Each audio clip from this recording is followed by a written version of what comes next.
On the night of January 31st, someone walked into Nancy Guthrie's garden in complete darkness. They didn't search. They didn't hesitate. They didn't fumble in the shadows looking for where things were.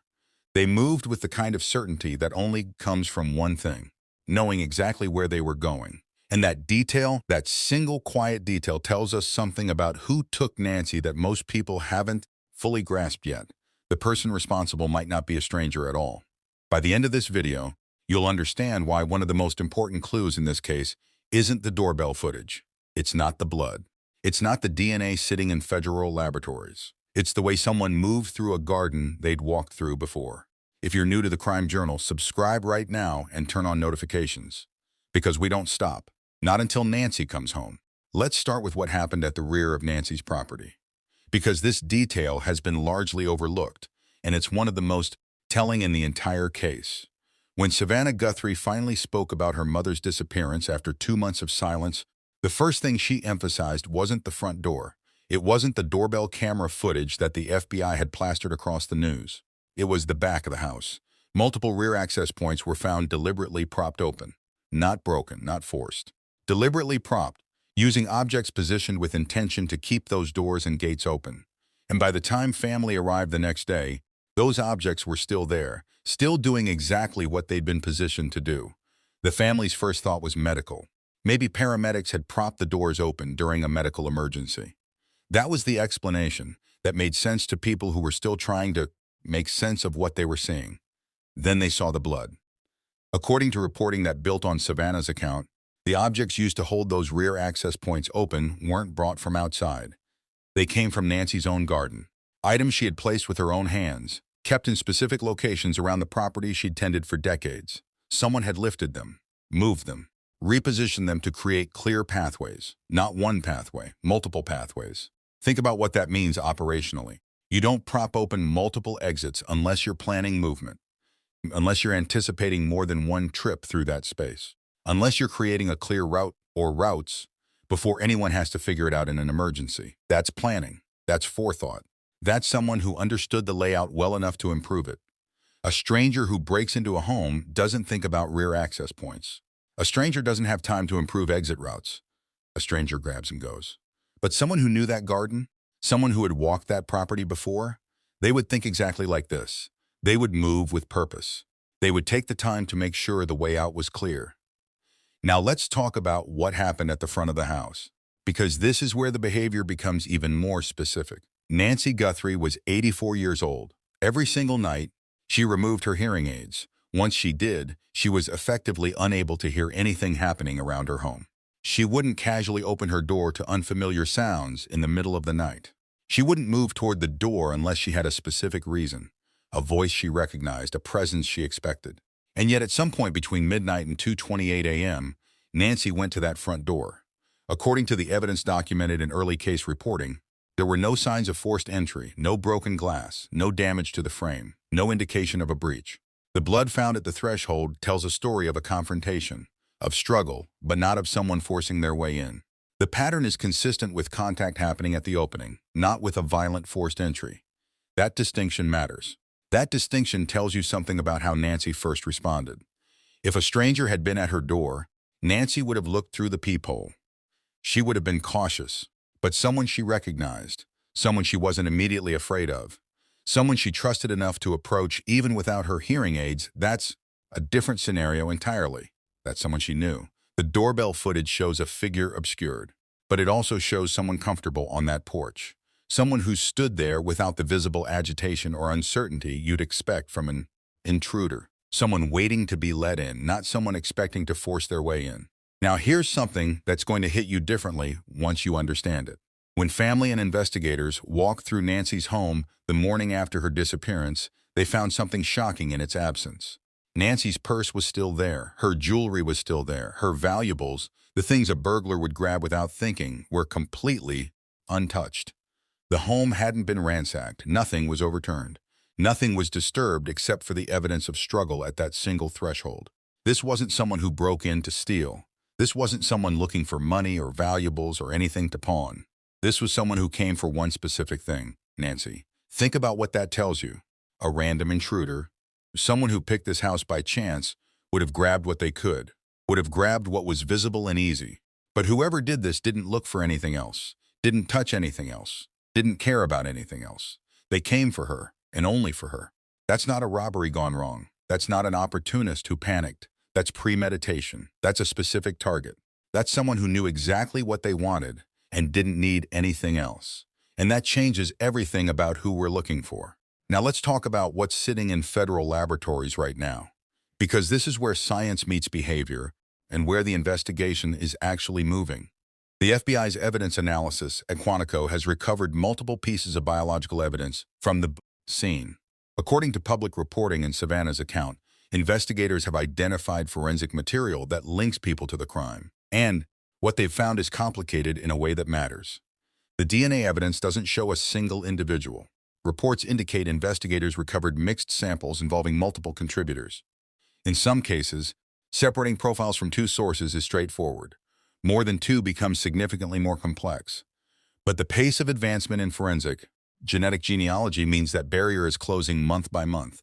Every month, consumer DNA databases grow. Every month, more people take ancestry tests for completely unrelated reasons: health curiosity, family history, inheritance questions. Every single profile added to those databases is a new potential thread connecting back to the evidence sitting at Quantico. The window during which anonymity could be assumed, that window is getting smaller.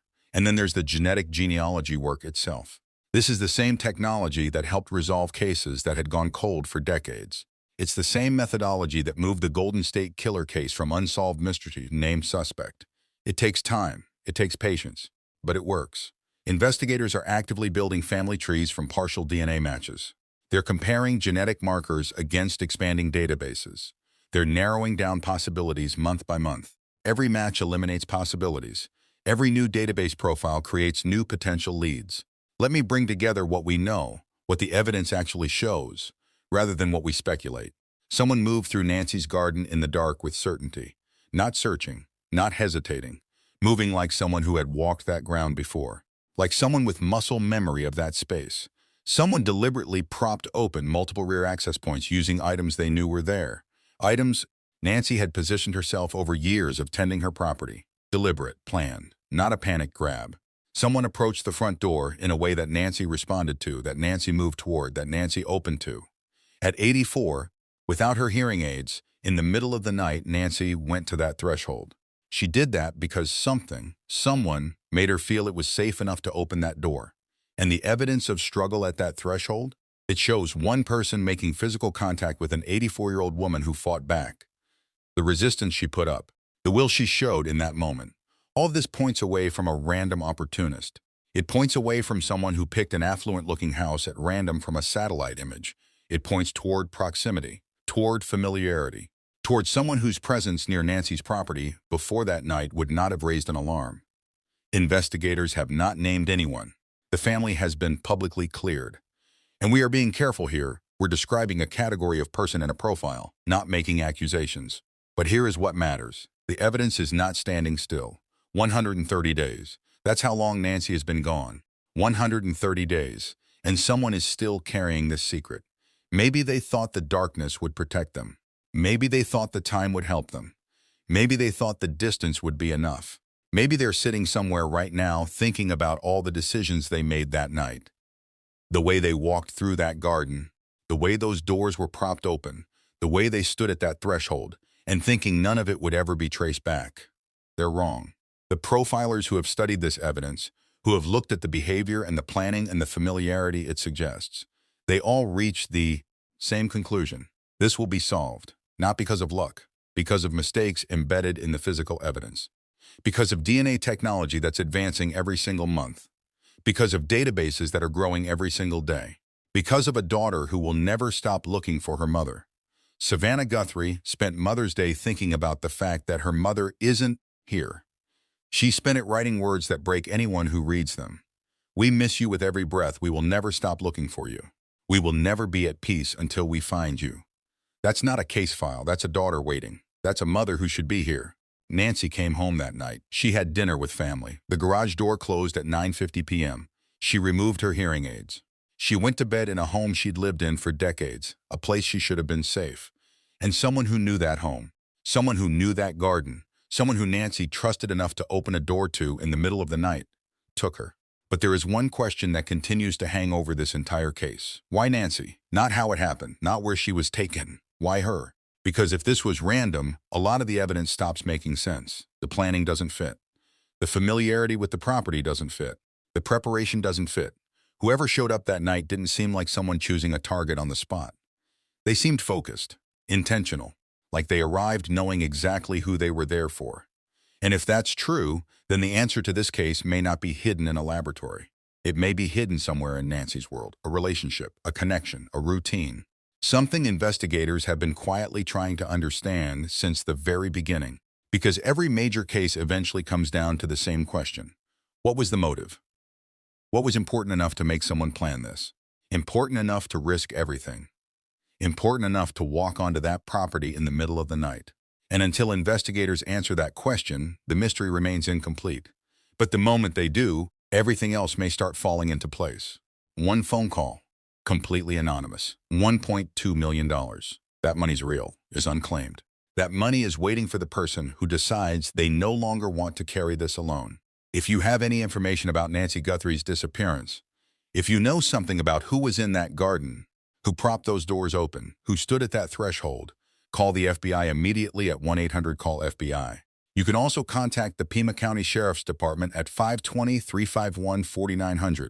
The reward is $1.2 million. It's real. It's unclaimed. It's waiting. And if you're the person who knows something, if you're the person sitting with this, hear this. You don't have to carry it anymore. You don't have to wait for the DNA results. You don't have to wonder if someone will eventually recognize you in the genealogy databases. You don't have to keep looking over your shoulder. One phone call, that's all it takes. Make that call. End this. Nancy Guthrie is more than a case file. She's more than a missing person. She's a mother who raised a daughter who has spent 130 days not sleeping, who has spent 130 days not resting, who has spent 130 days holding on to the impossible hope that somewhere her mother is still alive. Nancy is 84 years old. She has a pacemaker that's been counting every moment she's been gone. She has a daughter who will never stop looking for her, and she deserves to come home. Someone took her from the only home she'd known for half a century. Someone who knew her garden. Someone who she trusted. Someone who is living with that choice every single day.